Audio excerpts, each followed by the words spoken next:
Direto de João Molevade. Hoje eu vou falar do sistema prisional, né? Aqui em território brasileiro. Quando o segundo e terceiro comete o crime, né? É preso e depois que ele paga, que ele cumpre a prisão, ele é posto na rua, né? Alguns casos ele é posto na rua até antes mesmo de... assim, né? É deixado que responde em liberdade. E eu tive vendo aí, bacana, que o setor jurídico, segundo e terceiro, não tem a ciência daquilo que eles falam, não, né? Ou seja, quando eles falam assim que segundo e terceiro é um risco para a sociedade, né? E aí, como eles não têm a ciência, eu vou explicar para vocês o que seria um risco para a sociedade. Ao longo dos anos, no sistema prisional, eles fizeram a triagem no sistema prisional, aonde que na primeira ponta ia entrando presos e na última ponta lá ia saindo, porque a cadeia estava cheia. A cadeia está superlotada. Algum tempo atrás eu estava prendendo na rua, lixeira, esses trem, e a situação chegou ao ouvido de segundo e terceiro lá fora. Aí, como, ou seja, eles não tinham cadeia, começou a fazer isso também. Hoje muitos presos de crime gravíssimo estão saindo em audiência de custódia, né? Então, essa situação, a justiça abriu falência. Essa situação, eles não estão tendo capacidade de gerir o Brasil mais, não. Tanto o setor jurídico, os políticos, os administradores no contexto geral, né? Do setor público aí, né? Enfim, talvez até pulando pro privatizado também. E essa situação é um caso de levar para a ONU e apresentar essa queixa à ONU, né? E rezar que a ONU também não esteja se corrompido também, né? Não esteja na cegueira igual os países estão entrando nessa cegueira profunda, né? Porque isso aí a justiça já está abrindo falência. E eu vou explicar a gravidade dessa situação, aonde vai chegar essa situação. Imagina daqui a alguns tempos, tudo junto e misturado, bacana. Vários criminosos que não foi separado ao longo dos anos aí, cada um de uma espécie diferente. Essa situação é interessante que na Bíblia, alguns anos atrás, há milhares de anos atrás, Deus indicou... eu não sei se foi com Moisés, acho que foi com Moisés lá, que tinha as leis lá dos presos cumprir, que quando uma pessoa cometesse um crime grave, esse estranho, matasse segundo e terceiro, que era para ser criado um estado de refúgio, para poder abrigar criminosos perigosos, até para um familiar de segundo e terceiro não querer recobrar o sangue, ou seja, vingar a morte do parente, ou que ele também não venha cometer outros crimes, correto? Aí mandou separar o Altíssimo.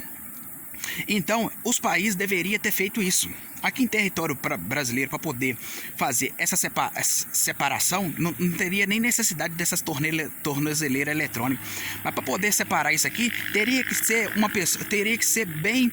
um trabalho bem minucioso mesmo, porque o sistema jurídico fez uma bagunça ao longo dos anos com esse sistema prisional. Ou seja, empreendeu muito inocente, tratou situações leves como grave, que para eles ficha suja é ficha suja. Eu vou dar um exemplo aqui, Maria da Penha, Maria da Penha não, pensão alimentícia. Quem não pagou pensão alimentícia, ou seja, suja o nome por causa de questão que não pagou pensão. A justiça deveria tratar essa situação que eu dei exemplo de quem não pagou pensão, aí mais outras situações leves, que não deveria nem entrar na ficha, porque ela já tem problemas maiores para poder lidar. Você tá entendendo? Então, ou seja, tem umas coisinhas assim simples, igual essa que eu dei exemplo que segundo e terceiro não pagou pensão e suja o nome por causa disso. Então não deveria tratar essas situações como situações leves, você tá entendendo? Não entrar nem na ficha não. Então, ou seja, eu volto até no primeiro vídeo que eu lancei, que eu falei que tinha dado excesso de lei. Eles não estão tendo capacidade nem de... Eles fizeram essa triagem que eu falei com vocês no sistema prisional, mas agora, bacana, está acontecendo que eles prendem segundo e terceiro, e aí o prazo expira lá, dá 90 dias, tem que colocar na rua. Se não me engano agora, o último que colocou na rua foi o marido que matou a esposa por causa do jogo de futebol, e foi réu, confessou o crime, e foi botado na rua porque o prazo expirou. Ou seja, eles não conseguem entregar seus processos. É gravíssimo, tem que levar isso para a ONU, que eles não têm capacidade de gerir o Brasil mais não. E aí, olha essa situação, ela passa uma imagem para segundo e terceiro que o Brasil não tem justiça. Outras pessoas se sentem à vontade para cometer o crime. Eu posso cometer um crime com fulano ali porque Tô vendo ali que a justiça brasileira já perdeu a mão de administrar. Isso cai na boca do povo. Eles não estão tendo capacidade, aí um faz, outro faz. A situação vai piorando mais ainda, que vai abarrotando o trem de processo. Porque, ou seja, vocês não estão tendo condições de trazer a justiça. E aí coloca na rua. Essa situação, se ele matou a esposa lá, bacana, ele apresenta um risco para a sociedade aí, bacana, de matar segundo e terceiro, porque ele tá em convívio com a sociedade, ele não foi aplicada a punição a ele. Outro caso também, que eu achei interessante, mas depois vocês podem fazer o levantamento também, esse caso que eu dei o exemplo do cara do que matou a esposa, é um de milhares que tá acontecendo, tá colocando na rua. Porque a cadeia tá cheia, eles não conseguem entregar processo, é uma série de situações. Agora um caso também que eu achei interessante, que seria a situação do cara que eles eram colega e a esposa estava tendo um relacionamento com... ela era casada com um, estava tendo relacionamento com os dois. E aí um matou o outro.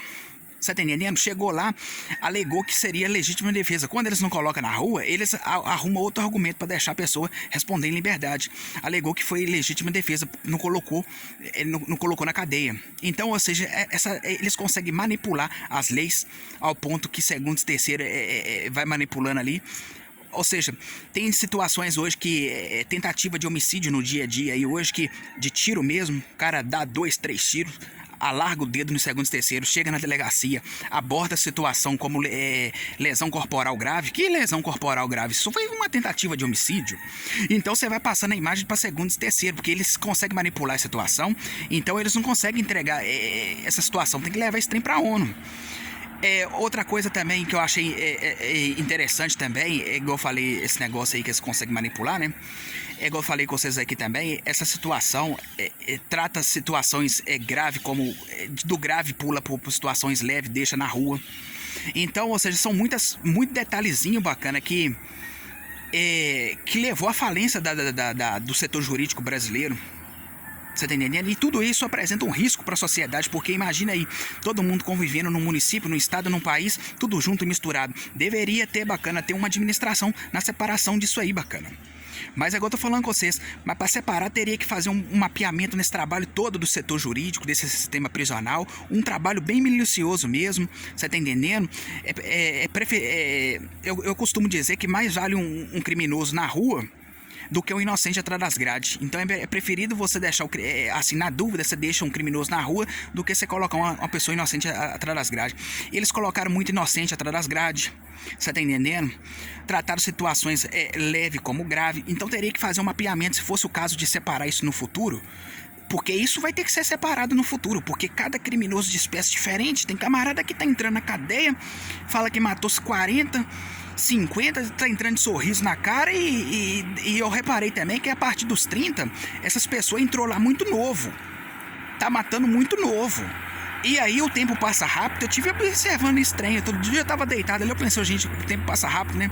Ontem mesmo era tal, igual essa situação que eu quebrei a perna, se fez 5 anos que eu quebrei a perna, e eu pensei, o tempo passa rápido. E eu tive vendo todo e qualquer criminoso que tá atrás das grades aí, criminoso de alta periculosidade, depois que cumprir os 30 anos, o Brasil vai ter que colocar na rua, porque eles perderam a mão no sistema prisional. Imagina depois todo mundo junto e misturado aí, esses trem, fica complicado, né? O pai e a mãe, você tá entendendo? Tem muito camarada aí, ó, esses camaradas, esses estrupadores em série aí, esses matadores em série aí, tem cada coisa nessa justiça brasileira aí que o trem é a situação a segundo e terceiro até duvida que possa existir tais situações. Então, bacana, no futuro vai ter que separar isso, tem tudo aí, bacana. E essa situação tá acontecendo no planeta Terra todo. Então, agora eu tô falando com vocês, tem que levar essa situação lá pra ONU, pedir a ONU para poder, ou seja, neutralizar esse Supremo Tribunal de Justiça, que eles não têm capacidade mais de gerir o Brasil. Então tem que fazer a troca daqueles juízes todos lá, colocar outro juiz capacitado para poder tomar conta do Brasil e administrar o Brasil, bacana. Porque isso é gravíssimo. Você tá entendendo? E todo dia eu venho falando aqui com vocês. Esse vídeo que eu tô lançando aqui, eu tô dando explicação mais ou menos do primeiro vídeo que eu lancei lá, 01, que eu fiz um comentário. Eu lancei acho que em abril de 2020. Nós estamos em 2021, né? De que deu excesso de lei esse trem. Você tá entendendo? E hoje eles não tá tendo capacidade de mais nada. Eu fico pensando comigo, bacana, na hora que o caldo entornar pra fora da panela no futuro, nossa senhora, esse trem vai fazer uma lambança danada aí, bacana, que é só situação negativa. É um conjunto de situações negativas que tá acontecendo no Brasil e nos demais países do planeta Terra. É uma caixinha de surpresa só de coisas negativas pros fim dos tempos. Essa aí é uma que eu tô te apresentando. Então, ou seja, é isso que eu queria falar nesse vídeo de hoje. Direto de João Molevade, Jacuí, Terra Assombrada.